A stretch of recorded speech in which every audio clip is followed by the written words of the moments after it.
I don't know what happened. I am sitting here now in my small cabin trying to make sense of it all. But it doesn't make sense. It never will. The fear, it still haunts me. The cold, the silence. That eerie feeling like eyes were watching me every step of the way. I think about it constantly, how it all went wrong, how we ended up where we did. But maybe the real horror is the question I can't answer. Did I survive? Or am I still out there? Let me start at the beginning, when things felt wrong. Even before I knew what was coming, I'd always wanted to visit Alaska. The wild beauty, the isolation. It was a siren call for someone like me, an amateur explorer who had grown tired of the city and needed something raw, something pure. It started with a solo trek through Denali National Park. Nothing too ambitious. I had planned a 4-day journey through the wildest stretches. A route not too far from the main trails, but enough to test my survival instincts. I wasn't prepared for what I would find. The morning I set off, the weather was deceptively calm. The sun barely crept over the horizon, casting a dim light on the frozen landscape. The cold felt like needles piercing through every layer of clothing. But that was to be expected. What I hadn't prepared for were the noises. Low, distant howls carried across the land like some kind of warning. Wolves, maybe, but there was something off about them, something wrong in the way they echoed through the hills. I shrugged it off, telling myself it was the wind, or maybe just my nerves getting to me. But as I ventured deeper, the unease crept in. The trees here were thin and crooked, almost skeletal, as if the forest had died long ago but was still standing. Waiting, I saw no wildlife beyond the odd bird, and it felt like I was intruding on a place that had no place for me. That night, things took a darker turn. I set up camp beneath the few stubborn trees that survived the elements.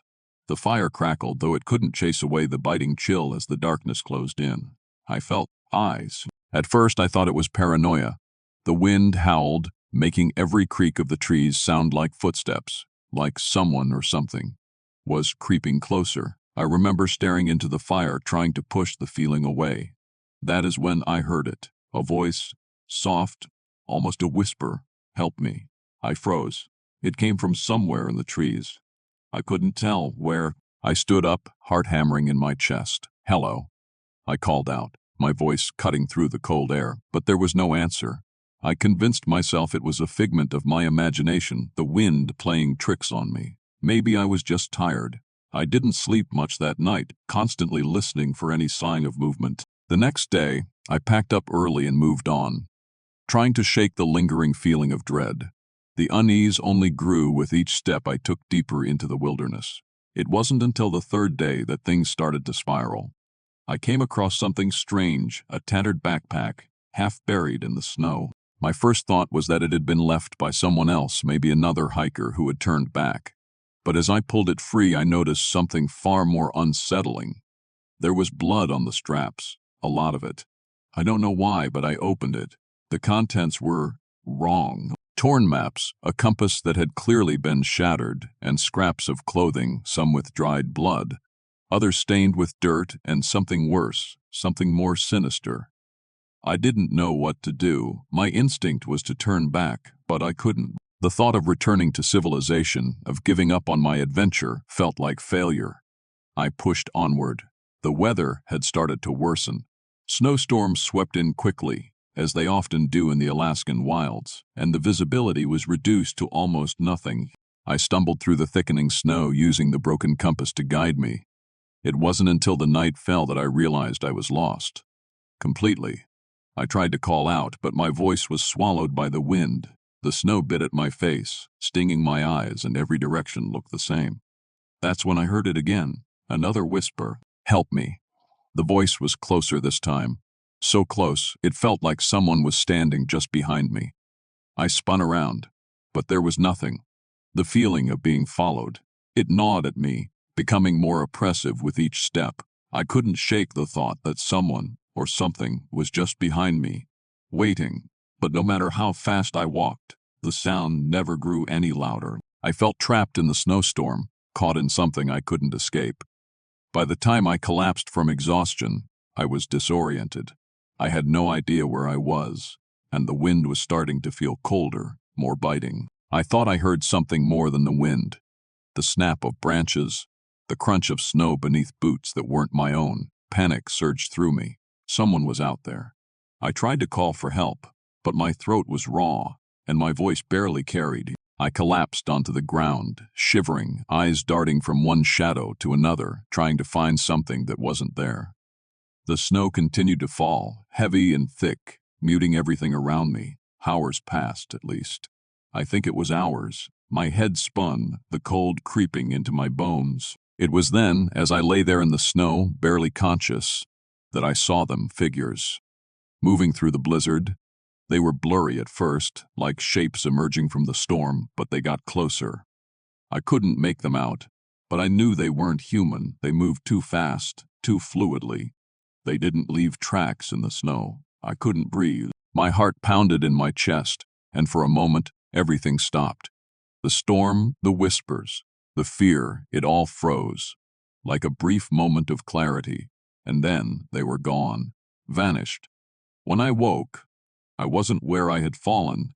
The snow had stopped, but the forest was eerily silent. The sun was low in the sky, casting long shadows that seemed to stretch endlessly. I was alive, but I didn't feel like I had been. The only thing I could think of was getting out. I stumbled toward what I hoped was the right direction, trying to keep my head straight. The landscape, though, had changed. It was as if the forest had rearranged itself. The trees were wrong. The snow was wrong. Everything was wrong. I found the trail by pure luck, or maybe it wasn't luck at all. I don't know. The strange figures were gone, but I couldn't shake the feeling that they were still watching me, still following me. I don't know how I made it back. Maybe it was willpower. Maybe it was something else. All I know is that when I finally reached the safety of my cabin, I thought I was free. But when I looked at the mirror that night, I saw something in my reflection that didn't belong. The eyes staring back at me. They weren't mine. I don't know what happened out there. Was it the wilderness playing tricks on my mind? Was it the cold, or something more sinister, more ancient, waiting in the Alaskan wilderness? I don't know, but I'll never forget the feeling of being watched. And I know one thing for sure, whatever followed me out there is still here, and it's still watching. It was a strange sense of unease that settled over me the moment I stepped off the plane and onto the tarmac in Anchorage. The air here felt different, colder, thicker, as if it carried the weight of something unsaid. I've traveled to remote places before, but this was something else entirely. Alaska had a way of making you feel small, insignificant, like a speck in an ocean of wilderness. And that day, the feeling was more oppressive than I'd ever experienced.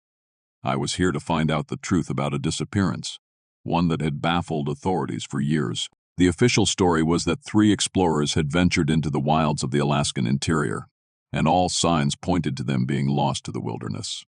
There were rumors, whispers among locals that it was something more than a mere accident, something darker. I didn't believe in ghosts or curses.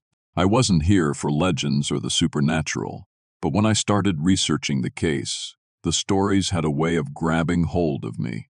Something about the way the wilderness seemed to swallow people whole, how the locals spoke in hushed tones about the dark places in the north, made my skin crawl. The sun was already low when I drove up to the trailhead, a dirt road barely wide enough for my truck.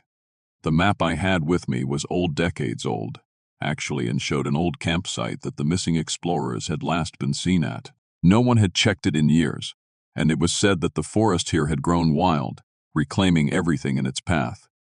I couldn't shake the feeling that I was being watched as I trudged through the underbrush, following the faded trail. I tried to keep my nerves in check. The air was damp, cold, but not unbearable. Still, there was an odd pressure that seemed to press down on me as I made my way deeper into the woods. I kept telling myself it was just the isolation, the unfamiliar landscape. But there was something else, a noise. I couldn't pinpoint it at first. It wasn't the usual rustling of wildlife or the wind moving through the trees. It was a low, almost imperceptible sound, like breathing. But it wasn't human, at least not in any way I could understand. I froze, straining to listen. The woods were deathly quiet for a moment, before a single twig snapped to my right. I spun around, heart racing, but there was nothing there. Just the trees, their trunks gnarled and twisted like the fingers of some unseen creature. The silence returned, but this time it felt heavier. I couldn't shake the feeling that I was being followed. It was a few hours before I reached the old campsite, or at least what was left of it. The fire ring was cold, buried under a blanket of moss and leaves, the remains of their tent long since taken by time and the elements. But something about the place unsettled me even more. The trees here seemed darker, thicker, as though they had grown around the camp to keep it hidden. It was as if the forest itself wanted to swallow the place whole. I crouched near the fire ring and began examining what little remained. A few rusted cans, the remnants of a half-burned log, and a piece of torn cloth. It looked recent. Too recent. My stomach churned as I picked it up. The fabric was stained with something dark. Something that wasn't dirt. I stood up, heart pounding. The air had shifted again. It was colder now, sharper, and I felt the unmistakable sensation of eyes on me. The hair on the back of my neck prickled as I slowly turned in a circle, trying to spot whatever was lurking just beyond the trees. That's when I saw it, or thought I saw it. At the edge of my vision, just past the line of trees, a figure stood. A person, or was it? The figure was tall, far too tall, and its limbs unnaturally long. The shadows seemed to wrap around it, distorting its shape. For a moment, I could have sworn it was staring directly at me, but when I blinked, it was gone. I staggered backward, my breath catching in my throat. I had to be imagining things. That's what I told myself. But the feeling of being watched only grew stronger. I didn't know how much longer I could stay here. Something was wrong with this place. I decided to leave, fast. But as I turned to head back down the trail, I froze. There, on the ground, was something else. A fresh set of footprints. They weren't animal tracks. Too large, too human. They led straight into the trees, disappearing into the thick darkness. I couldn't move. Every instinct screamed at me to turn around, to get the hell out of here. But my legs felt like they were glued to the earth. That's when I heard it again. The sound of breathing. Slow, deliberate. Too close. I spun around, but again, there was nothing. Just the trees closing in around me, the forest swallowing up any trace of light. And then something changed. The air grew thick, almost suffocating. The smell of decay hit me like a wall, and I gagged, stumbling backward. I don't know how long I stood there, paralyzed by fear. But when I finally found the courage to move, I ran. I ran faster than I ever thought possible, crashing through the underbrush, the sound of someone pursuing me just behind. My breath was ragged, my legs burning with every step, but I couldn't stop. I could hear it now, just behind me, the heavy breathing, the soft, guttural growl of something animalistic, something wrong.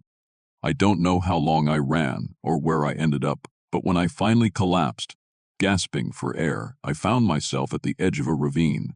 The forest opened up to reveal a sheer drop. I couldn't go forward. I couldn't go back. The air was still again, quiet, but the sensation of being watched, that never left. I didn't sleep that night. I didn't trust myself to. The next morning, I hiked out of the woods, my body trembling, my mind still racing. I didn't even stop to examine the wreckage of my truck when I found it, just drove straight back to town as fast as I could. But the terror didn't leave me that night. I could feel it, a presence, lingering just at the edge of my senses like a shadow following me wherever I went. I couldn't tell if it was real or if it was my mind playing tricks on me. But one thing was clear. The forest had its secrets, dark, twisted secrets, and no one was meant to uncover them. As I sit here now, writing this, I can't shake the feeling that it's not over. I've seen enough to know that whatever I encountered out there, it was real. It's not just the wild, unpredictable nature of Alaska. It's something else. Something ancient, something that doesn't want to be found. I've heard the rumors, but now I know the truth. I am not the first person to disappear in those woods. And I won't be the last. I've never been the kind of person who believes in ghost stories. Not in the way people talk about them anyway. Sure, I've had my fair share of weird moments, strange noises in the night, the occasional odd sensation like someone's watching you, but nothing that couldn't be explained away. But that was before I went to Alaska. I've worked with the National Park Service for years, mostly in Oregon, studying wildlife and helping to keep the park safe. When I was asked to take on a research assignment in Alaska, studying migration patterns of a specific moose herd in a remote area of the Kenai Peninsula, I thought it'd be just like any other job. Quiet, calm, maybe a little tense, but nothing I couldn't handle. What I didn't expect was how quickly that calm would turn into something darker. It started on the first day when the air felt colder than I was prepared for, despite it being late spring. The forecast had predicted mild temperatures, but when I stepped off the small plane that had flown me into a secluded research station deep in the wilds of the peninsula, the temperature hit me like a slap to the face. Even with my jacket on, the chill crept beneath my skin, gnawing at my bones. I set up camp near the research station, an old dilapidated cabin built during the 60s, but abandoned since. It wasn't much, just a place to rest during the days spent tracking the moose and recording observations. The isolation felt suffocating, like the world had been swallowed whole by the vast wilderness. I couldn't even hear the usual hum of insects or the call of distant birds. It was eerily quiet, like the land itself was holding its breath. That night, the quiet wasn't so peaceful. I lay awake in my sleeping bag, listening to the sound of the wind rattling the old boards of the cabin. Then came the sound of footsteps. Soft, like someone walking on snow, but there was no snow on the ground. The sound was close, too close. My heart jumped in my chest, and I froze, straining my ears. The footsteps continued, slow and deliberate, as though someone was walking around the cabin. At first I thought it might be another hiker, or maybe even a ranger. Though I knew there were no scheduled visits for the next few weeks, my mind raced trying to explain it. But then came the whisper, "Help me." I snapped upright, my breath catching in my throat.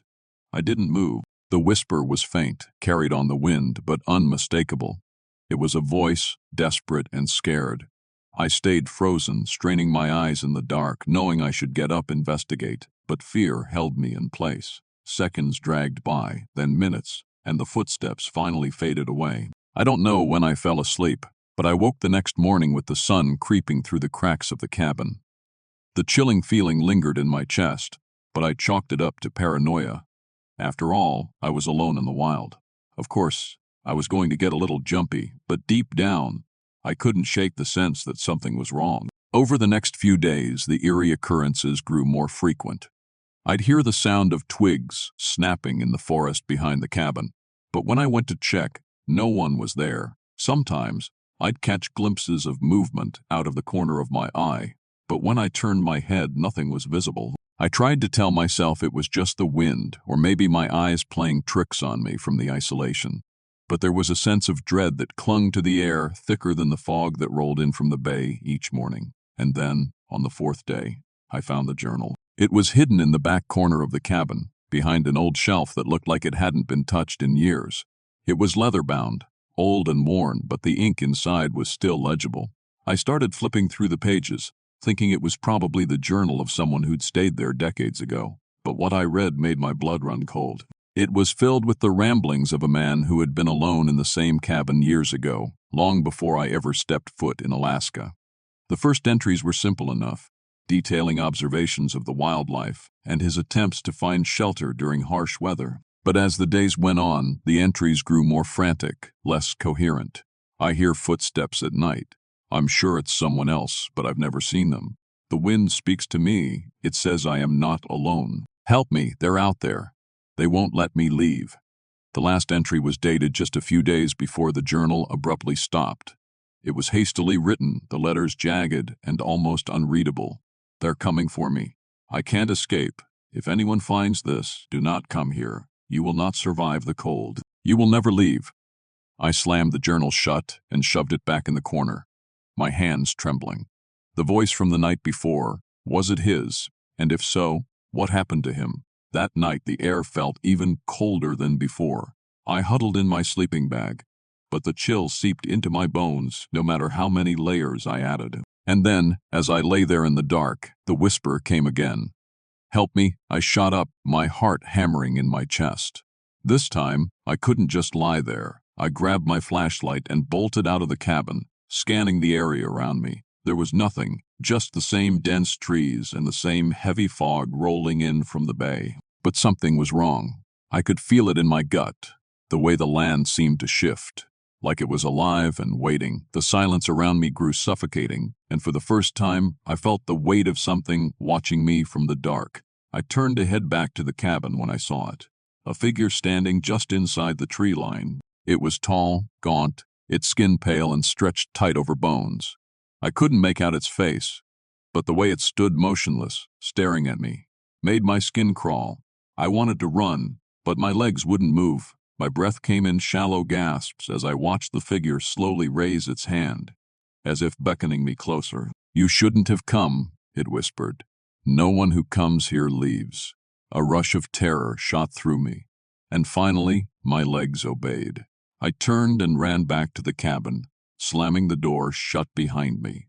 I didn't dare go outside again. The next morning, I packed my things, my hands shaking as I threw everything into my pack. I didn't care about the research anymore. I didn't care about the job. I just needed to leave. I was almost to the airstrip when I saw something that made my blood run cold.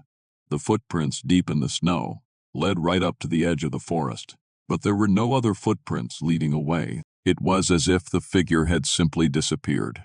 As the plane lifted off, leaving the wilderness behind, I looked down at the dark expanse of trees and mountains below. My heart was still racing, but I felt a strange relief. Still, I couldn't shake the feeling that I wasn't alone. Not really. That something or someone was still out there waiting for the next explorer who thought they could survive the Alaskan cold. And the truth, I don't think I'll ever be sure whether the figure was human or something far, far worse. I never thought I'd find myself in the wilds of Alaska, alone, surrounded by snow and darkness. But here I am, my boots crunching against the frozen ground as the icy wind howls through the trees. I should have known better. I should have turned back when the sun dipped behind the mountains, leaving only the pale glow of the moon to light my way. But no, curiosity got the better of me, and now I am paying the price. It started like any other day, a simple trip to explore the Alaskan wilderness. My friends had warned me about the disappearances that plagued this region: explorers, adventurers, even locals, all vanishing without a trace. It was the kind of thing that piqued my interest but never seemed real, like an urban legend you hear about around campfires. But the more I read about the so-called Alaskan Triangle, the more obsessed I became. They said it was the perfect place to get lost.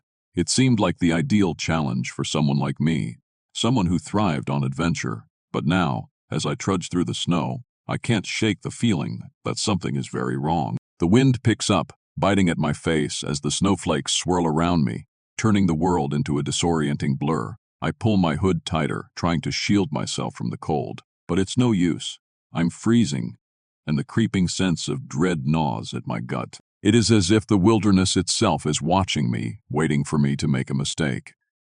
The forest around me is thick, too thick for my comfort. The trees loom like silent sentinels, their branches heavy with snow. It is almost suffocating. I glance down at my GPS, nothing, just a blank screen. The battery's dead. Of course it would be, my phone's the same. I thought about calling for help, but now I realize there's no one around, no help, no way out. I continue on, hoping that I'll find a trail or a landmark that will lead me back to safety. But all I see are trees and the snow. Then I hear it, a voice. At first, I think it's the wind howling, bending, moaning through the trees, but no, it's too precise. A whisper, soft, almost like a child's voice. "Help me." I freeze. The voice isn't mine. It is not anyone I know. I turn in a circle, my heart hammering in my chest. "Hello." I call out, my voice shaky. No response, just the wind. I try to convince myself. It's my imagination. I've been out here too long, too far. Maybe I'm just exhausted, my mind playing tricks on me. But the voice, it was so clear. I take a hesitant step forward, my breath clouding in front of me. Another whisper. "Help me, please." It's coming from the direction of a nearby ridge, just barely visible through the trees. It's a long shot, but maybe there's someone there. Maybe it's just a lost hiker, like me, calling for help. Maybe I push forward, my legs aching with each step. I try to focus on the sound of my boots crunching in the snow, trying to drown out the whispers, but they keep coming, closer now, more desperate. "Help me, it is so cold." It sounds so real, so human. My stomach tightens, the hairs on the back of my neck standing on end. The voice is familiar in a way I can't quite place, like I've heard it before, but where? I round the bend, and there it is, a cabin. It's a small, old structure, barely standing. The walls are covered in ice, and the door hangs crookedly on its hinges. I stand there, staring at it, unsure of what to do. My mind races. This wasn't on my map. There wasn't supposed to be any cabin here. The voice. It's coming from inside. I approach slowly, heart pounding in my chest. "Hello," I call, my voice wavering. The door creaks open, seemingly on its own. The temperature drops even further as I step inside, the air thick with dust and the faint smell of decay. The inside of the cabin is dark, save for the pale light filtering through the cracked windows. I take a few cautious steps forward, my eyes scanning the room. There's nothing but old furniture, some broken chairs, and a table covered in grime. But then I see something. A figure. It's sitting in the corner, hunched over, its back to me. Its head is down, almost as if it's sleeping. Or waiting. The whispers come again, louder now. "Help me. I can't move. I can't breathe. I want to run, but my legs are frozen to the floor." The figure shifts slightly, and I notice something strange. There are no footprints in the snow leading to the cabin. It's as if the place was always here, waiting for me. "Who are you?" I manage to choke out. The figure doesn't answer. It doesn't even move, but I feel its presence. It's as though it's aware of me, watching me. I try to back away, but my feet are still stuck. The whispers are deafening now, swirling around me, echoing in my ears, "Help me." Suddenly, the figure stands. It's a woman, at least. I think it's a woman. Her face is pale, too pale, her eyes wide open but empty, hollow. Her skin is stretched thin, as though it's been pulled too tight over her bones, and her mouth is covered in something dark. "Blood. Please," she whispers, her voice hoarse. I can't move, I can't scream. I'm paralyzed, my mind racing. She takes a step toward me, her foot dragging across the floor. I stumble back, desperate to get away, but there's nowhere to go. "Don't," I whisper, more to myself than her. But it's too late. The woman lunges forward, her fingers reaching for my throat. I can feel her cold touch as it wraps around me, tightening with every passing second. And then, just as suddenly, it stops. The grip on my throat loosens. I gasp for air, heart hammering in my chest. The woman's face shifts, her expression changing. She smiles an eerie, twisted grin. "You shouldn't have come here," she says, her voice low and raspy. The room begins to spin, and I feel a cold rush of air. The door slams shut behind me, and the whispers grow louder. I turn to run, but I can't find the door. The walls seem to close in on me, the room shrinking, the air suffocating. I scream, but no sound escapes. And then I hear it again, the voice I've been hearing all along. "Help me," but it's not the woman anymore. It's me. As the snowstorm rages outside, my body is lost in the cold, buried in the endless whiteness. But my soul, my spirit, is still trapped in that cabin, forever hearing the whispers of the lost explorers who came before me, and those who will come after. The cycle never ends. It's the silence that gets to you first. I never thought much about silence before. At least, not like this. You hear it all the time in the woods, the absence of sound. But here, in the Alaskan wilderness, it is different. It is thick, suffocating. No chirping birds, no rustling leaves, no wind howling through the pines. Just nothing. It's been 3 days since we lost the trail, 3 days since we ran out of food, 3 days since we realized we were alone. At first I thought it was just the cold. Alaska can be brutal, no matter the season, but as the hours stretched into days, I started to realize how truly alone we were, and the thought that gripped my mind, one that I couldn't shake, was that this place, this wild, untamed land, was swallowing us whole. "Do you hear that?" I asked Matt, my hiking companion, as I paused in the snow, trying to force myself to listen. Matt was the more practical one, always trying to make sense of things. He just shrugged, his breath puffing out in thick clouds. "I don't hear anything, Jack, just the wind." But it wasn't the wind. No, it was something else.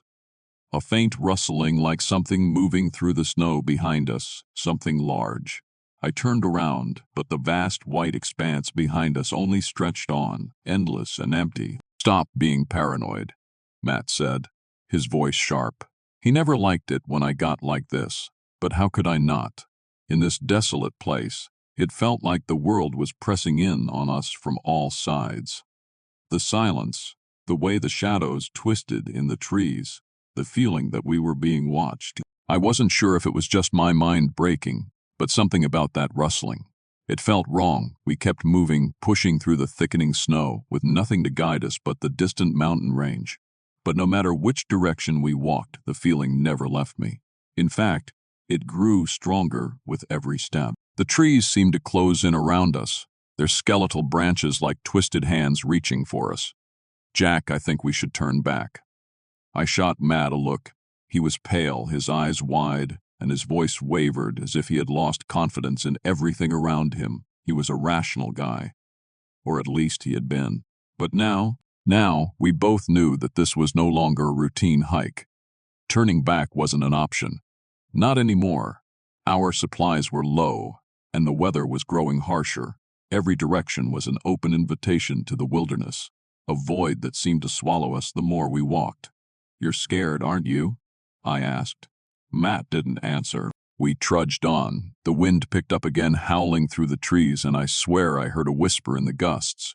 At first I chalked it up to the wind playing tricks on my ears. But no, this was different. The whispering had a rhythm, like it was trying to speak directly to us. And that's when I heard it. A voice. It wasn't Matt. He hadn't said anything for hours.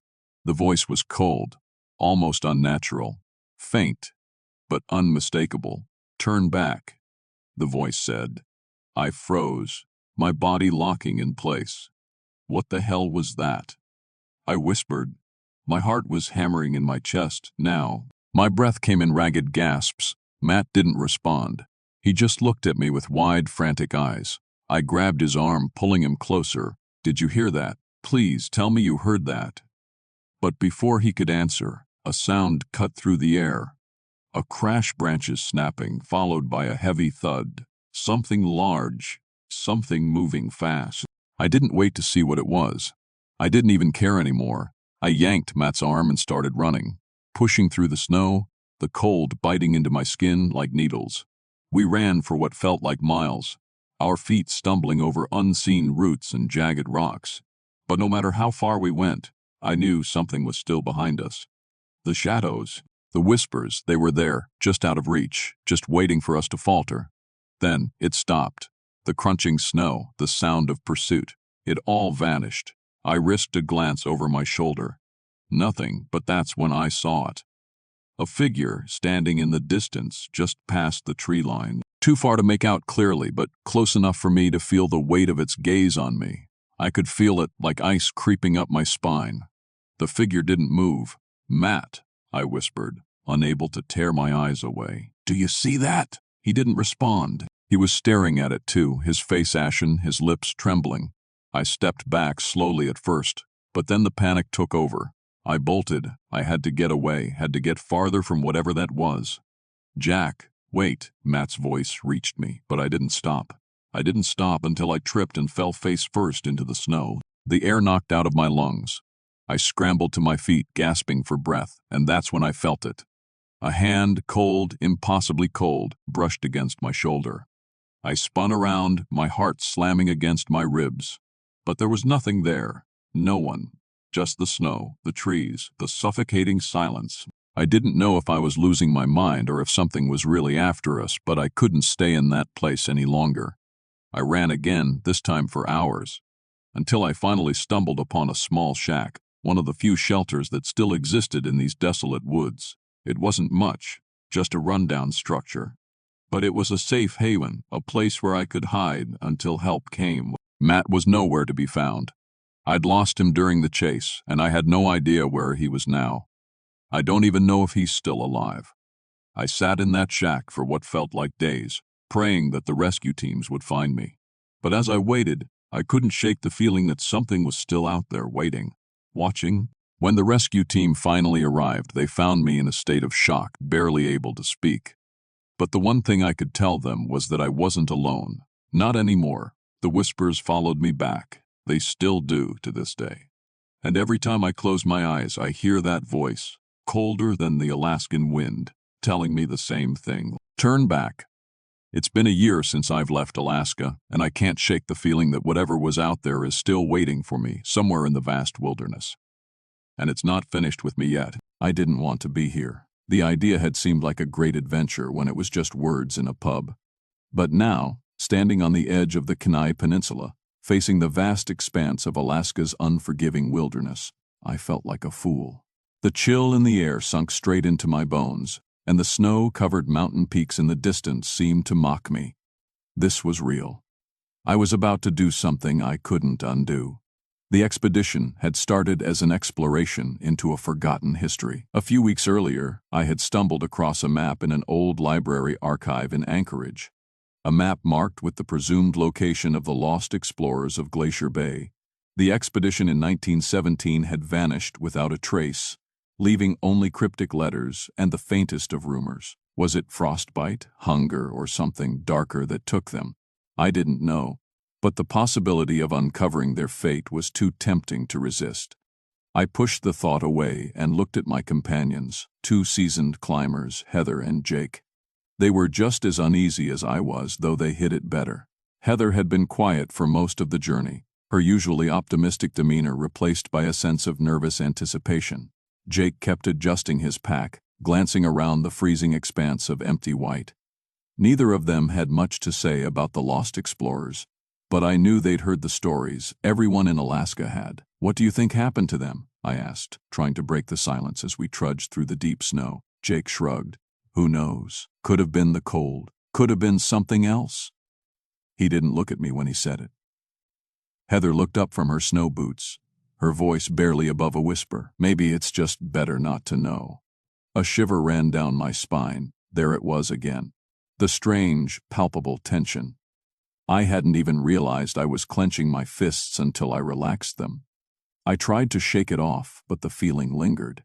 There was something wrong with this place. We continued onward, and as the hours dragged on, the wind picked up, howling over the ice. The world around us turned into a desolate white blur. The further we went, the deeper the feeling of isolation sank in. It was as though the land itself had swallowed everything around us, past, present, and future. By the time we reached the foot of the glacier, the light was beginning to fade. The sun dipped behind the jagged mountains, casting an eerie, long-shadowed twilight across the landscape. Heather was the first to break the silence, her voice strained. "Do you hear that?"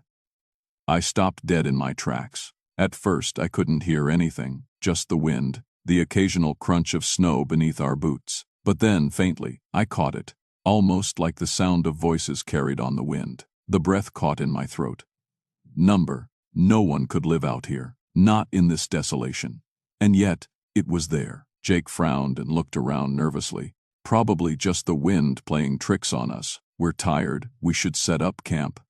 But Heather was insistent. "No, listen. It's different this time. It's not the wind." I strained to hear it again, but all I could make out were murmurs, distant, indistinct. It could have been the wind, or maybe it wasn't. Reluctantly, I agreed with Jake. We set up camp in the shadow of the glacier, the eerie sounds slowly fading as the darkness settled in around us. But I couldn't shake the feeling that something wasn't right. That something was watching us from just beyond the tree line. That night, the cold was unbearable. The wind howled through the trees, rattling the thin walls of our tent. I tried to sleep, but every time I closed my eyes, I saw flashes of figures, half-formed shapes, their faces frozen in terror. Faces I knew I'd seen before in old photographs of the lost explorers. I woke with a start. Something had changed. The air inside the tent was suffocating, thick with a presence I couldn't explain. And then, I heard it again, those murmurs. Only now, they weren't carried by the wind. They were right outside the tent. I pulled myself up in a panic, my heart hammering in my chest. I reached for the flashlight, but before I could turn it on, Heather's voice whispered sharply in the dark. Don't you dare! It knows we're here!" The words sent a cold shiver through my spine. I stared at her.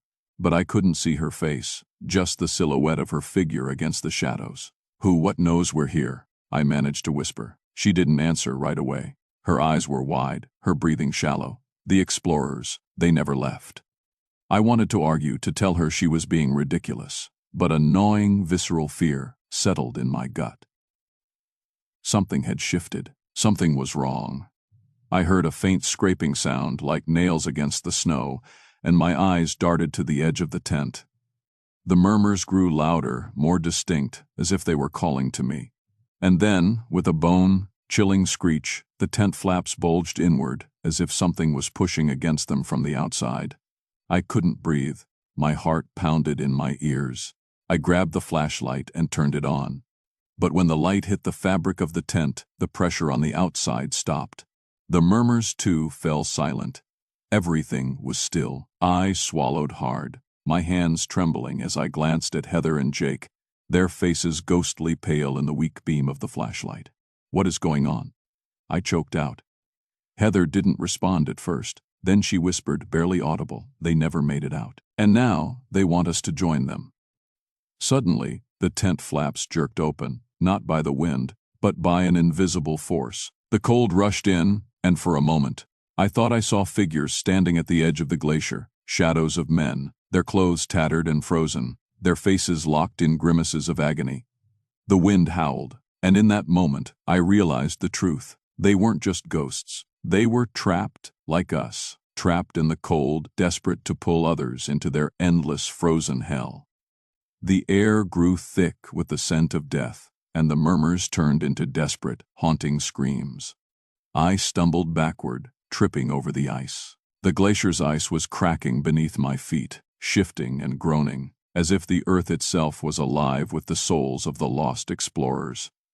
And then I saw it. A figure rising from the ice, its eyes hollow, its skin frozen and peeling away in jagged strips. I didn't scream. I couldn't. The sound had already been stolen from me. The last thing I remember before everything went black was the faintest whisper of a voice, one that I had heard before, echoing through the wind. "You shouldn't have come." The next morning the camp was gone. The tent, the gear, even the tracks in the snow, all vanished without a trace.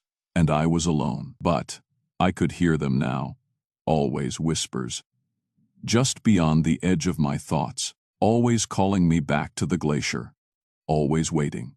And one day, I'll have to answer. I had always heard whispers about the wilds of Alaska, but you never really understand what people mean when they say, "It's not for the faint of heart," until you are standing there, amidst the towering pines, the cold biting at your skin, and an oppressive silence that seems to swallow every sound you make. I don't know why I thought this trip would be any different. Maybe it was the thrill of the unknown or the allure of being alone with nothing but nature for company. I signed up for this expedition with a group of explorers. More experienced than me, they assured me. But I had no idea what lay ahead. It started small, the first signs. A subtle shift in the air, the way the trees would groan as if sighing in the wind. I chalked it up to nerves, new place, unfamiliar terrain, not one of those old fairy tales you hear around a campfire, but something darker. "Have you heard about the lost explorers?" Nathan, our leader, asked. His voice unusually low. I shifted uncomfortably, feeling a cold edge in his tone. "What do you mean?" He didn't answer right away, staring into the flames as if lost in a memory. "A team, back in the 90s, went missing in these very woods. No sign of them, no explanation, just gone." He finally looked up, his eyes cold. "They say the wilderness claims its own." It was a strange thing to bring up in the middle of the trip, but Nathan didn't look like he was joking.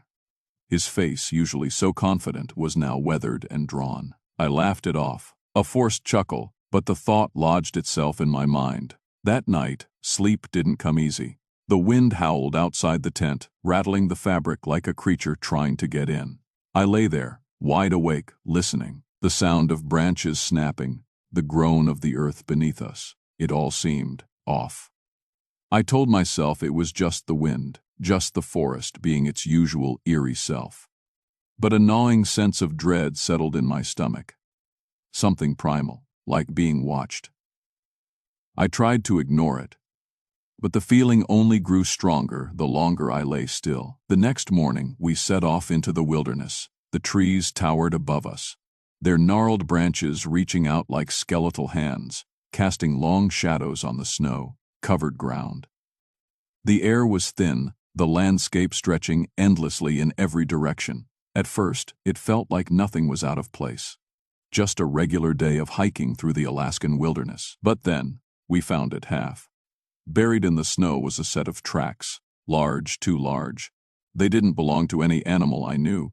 Nathan knelt down, inspecting them closely. "What do you think?" he asked, though I could hear the edge in his voice. I didn't want to say it, but I had a sinking feeling. "It doesn't look like anything from around here. Maybe some kind of bear?" I suggested. But even as I said it, I knew it was wrong. The tracks weren't shaped like any bear I'd ever seen.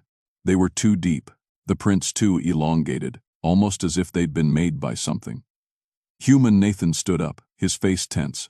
"We need to keep moving. Don't let it distract you." But it didn't feel like something we could just move on from. There was a weight to the air now, a heaviness that hadn't been there before. As the day wore on, the forest seemed to close in around us. The trees pressing closer, the shadows stretching unnaturally. The silence was deafening, broken only by the crunch of our boots in the snow. I was about to ask if anyone else was feeling it. This crawling sense of something being terribly wrong, when we heard it. A sound soft at first, like the wind, but then it grew louder, a crackling sound, almost like dry leaves, but heavier. And then, a faint whisper. Just on the edge of hearing, I froze. I wasn't imagining it. Someone, or something, was whispering. I turned to Nathan, but he wasn't looking at me. His eyes were scanning the trees, alert, his body stiff with tension. "Do you hear that?" he asked quietly. I nodded, my throat dry. "What is it?" He shook his head, looking uneasy. "I don't know. Let's stay close. Stay alert." We walked in silence after that, the whispering continuing to drift through the trees. It wasn't in any language I recognized, and it didn't sound like any animal either. It was wrong. We reached the base of a mountain by midday, the air growing colder with each step. Nathan stopped suddenly, holding up a hand. "Everyone, hold up." He motioned us forward, and we approached cautiously. There, nestled between two large boulders, was something that made my blood run cold. A camp, but not a camp from any normal expedition. There were no tents, no supplies, only broken, half-buried bones. The silence was palpable, thick with dread. I felt my stomach churn as I realized the bones weren't just animal remains. Some of them were human. I managed to whisper, my voice trembling. Nathan didn't answer right away. His face had gone pale, his hands shaking. "We need to get out of here," he muttered, his voice hoarse. Before we could even begin to retreat, there was a noise, a sharp crack, like a tree splitting in two, followed by a guttural growl that didn't belong to any bear. This was something else, something wrong, something monstrous. I spun around, my heart pounding in my chest. There, standing in the shadow of the trees, was a figure. Tall, hunched, with limbs twisted in ways they shouldn't be. Its eyes gleamed with an unnatural light, like two pale orbs reflecting the moonlight. It was the thing from the tracks, the thing that had been following us. I didn't even think. I turned and ran. The others followed, though I could hear their labored breaths, their panic. The figure didn't chase us at first. It didn't need to. It just stood there, watching us, its eerie gaze never leaving. By the time we made it back to our camp, the others were shaken. We packed up quickly, moving in a rush, too terrified to question what we'd seen. But as we hurriedly gathered our things, I noticed something that stopped my heart cold. Nathan was gone. No sign of him, no trace of his pack. Just an eerie silence in the place where he had stood moments before. It was as if he had vanished into thin air. The whispering returned, louder now, as if mocking us. We didn't stick around to investigate. We ran fast as we could, but the wilderness had already claimed us. By the time we found our way back to the nearest settlement, we were barely able to speak. All we had was a story, one we couldn't explain, one that no one would believe. And the memory of that thing in the woods watching us, waiting. To this day, I don't know what happened to Nathan or the others who vanished in that same forest. But I know this much. There are things in those wilds, things that we were never meant to understand. And sometimes, the wilderness doesn't just claim you, it keeps you. I've never been the type to scare easily. I've spent my whole life hiking through the remote corners of Oregon, exploring dense forests and isolated cliffs. But nothing had prepared me for what happened when I decided to venture into Alaska's wilderness. It started with a tip from an old friend, Tom, who had been working as a guide in Denali National Park for years. He mentioned a strange series of disappearances that had occurred over the past decade, explorers vanishing without a trace.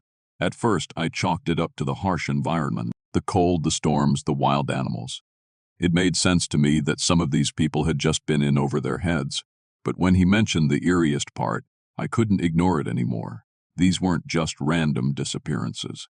Some had been in groups, and one or two of the explorers had left behind strange, cryptic journal entries. I didn't know what to make of it, Tom told me, but something wasn't right. That was enough for me. I had to know what was going on. I packed my gear, read up on the reports, and drove up to Alaska. The first few days were uneventful, but that's when the feeling started to creep in. Alaska is a place that demands respect, that's for sure.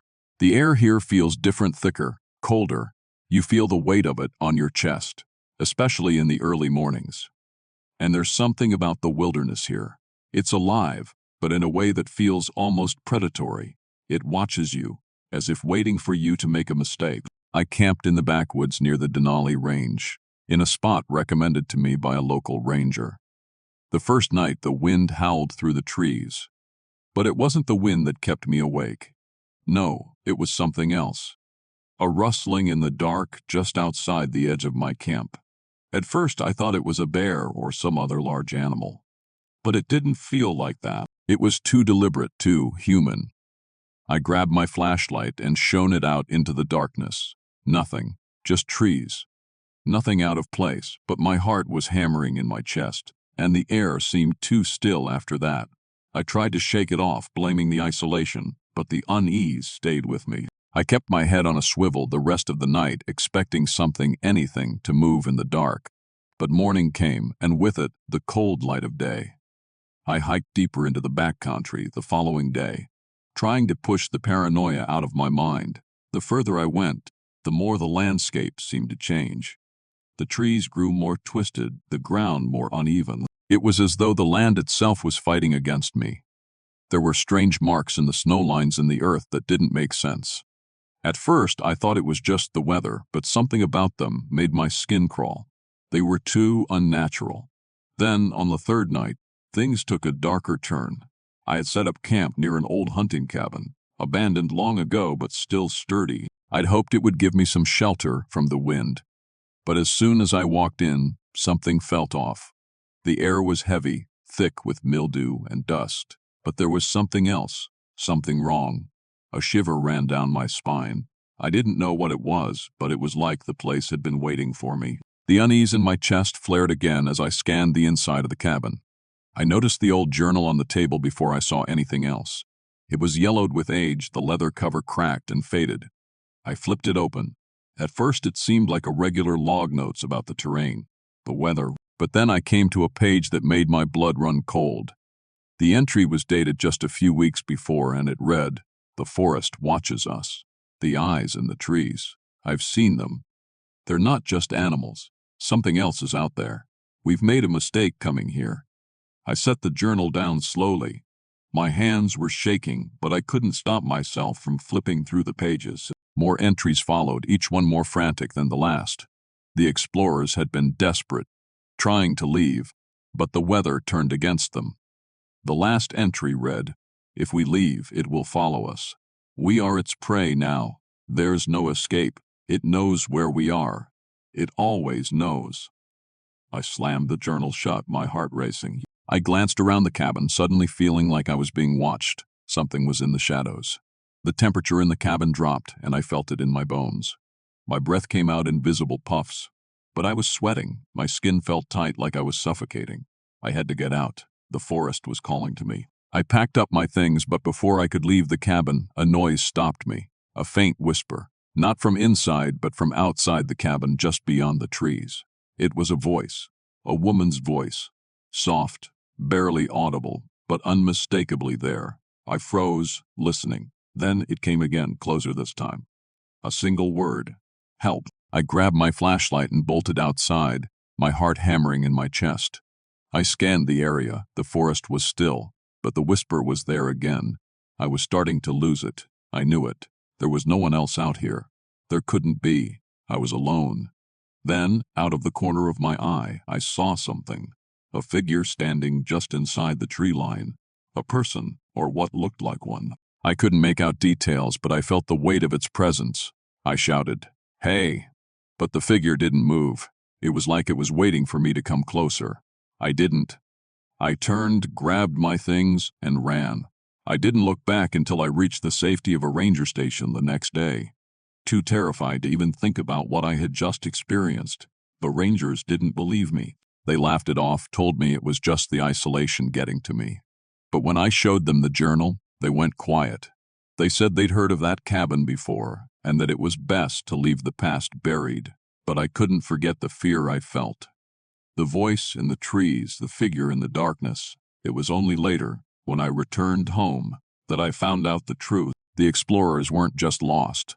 They had vanished, without a trace, and every year more people went missing in that same area. No bodies, no evidence. Just gone.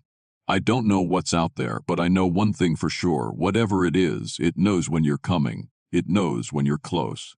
And it doesn't want you to leave. Whatever happened to those explorers, it's still happening. And maybe one day, it'll happen to me. I should have known better. I should have listened to the warnings, but I didn't. I thought I could handle it. Hell, I thought I was prepared. I thought the cold, isolated wilderness of Alaska would be like any other place I'd been. I was wrong. The Alaskan wilderness is not a place you handle. It handles you. It started on the second day of my hike into the Wrangell St. Elias National Park. The air was thick with a kind of stillness you don't find in most places, the sort of quiet that makes your ears ring. I had set out alone, planning to reach a secluded area far from the trails where few people went. I was looking for peace, I thought. I was searching for solitude, something to clear my mind. But as I started hiking, that eerie quiet seemed more like a warning. The first sign something was wrong came when I stopped to rest at a creek that cut through the rocky terrain. The water was ice cold, like it came straight from the glaciers that still crown the mountains here. As I knelt down, I noticed something odd. There was a faint smell in the air. It wasn't the clean, fresh scent I'd expected from the wilderness. It smelled like something rotting. I sniffed the air again, trying to convince myself it was nothing. After all, the wilderness does have its own smells. Animals decay, the dampness of the forest floor. But the smell lingered, heavy and sour, and as I looked around, I realized I couldn't hear any birds, any rustling in the trees, not even the wind. That should have been the first red flag. But I kept going, determined to finish my hike. The trail ahead was rugged, steep in places, and I had to be careful as I picked my way through rocks and tree roots. By the time the sun began dipping low, casting long shadows across the landscape, I was already starting to feel the isolation. No other hikers, no animals, no sign of human life. Just me and the endless wilderness. I set up camp as the sky darkened, the chill settling in. The fire was small, but it was enough to keep the creeping cold at bay. I tried to ignore the growing unease gnawing at me. It wasn't just the silence. There was something else, something unseen. I kept glancing at the tree line, feeling as if eyes were watching me. I shook my head. I was being paranoid. I had to be. The wind picked up in the night, howling through the trees, shaking the tent. The noise was deafening, but there was something else beneath it. Something softer, but unmistakable. A faint whisper. I froze, my blood running cold. The sound wasn't coming from the wind. It was too rhythmic, like footsteps. I lay there for what felt like hours, heart pounding in my chest, waiting for the noise to stop. It didn't. The footsteps, slow and deliberate, seemed to move closer to my tent. I held my breath, trying to convince myself it was just an animal, maybe a bear or a moose. But then I heard a voice. Not clear, but unmistakable. It whispered my name. I shot up in a panic. my breath coming in sharp gasps. I scrambled for my flashlight, my hands shaking so badly I could barely hold it. The beam of light cut through the darkness, bouncing off the edges of my tent, but there was nothing there, just the swaying trees and the endless, suffocating blackness. I didn't sleep that night, I couldn't.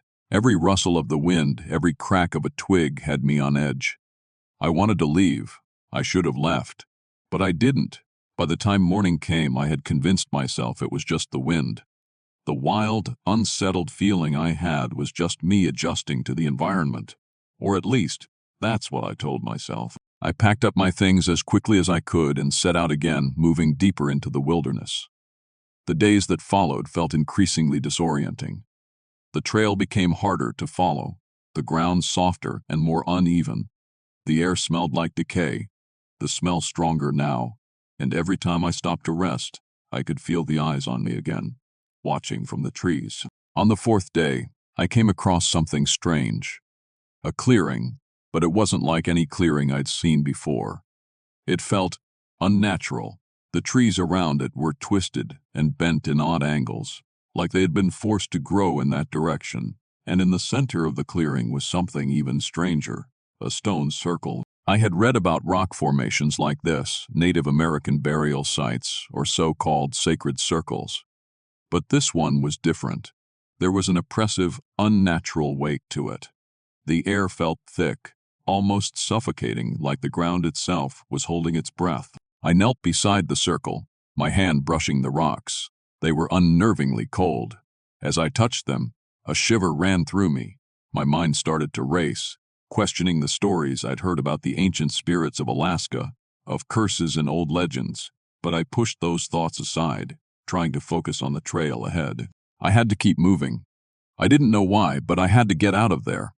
I spent the night near the circle, convinced I had to finish what I started. But as I lay in my tent, I couldn't shake the feeling that something was watching me. The whispers came again. I couldn't understand them, but the tone was unmistakable. Malevolent. They were coming from all around me, circling me like a pack of wolves. I bolted upright, my heart pounding, and shone the flashlight around. But the clearing was empty. I thought I saw a figure in the trees, a shadow too solid to be the wind. But when I looked again, it was gone. The next day I found that the trail had disappeared. I had been following it for days, and now there was no sign of it. The ground seemed to shift under my feet, and the trees closed in around me, tighter and tighter, until the world felt like it was shrinking. The whispering started again.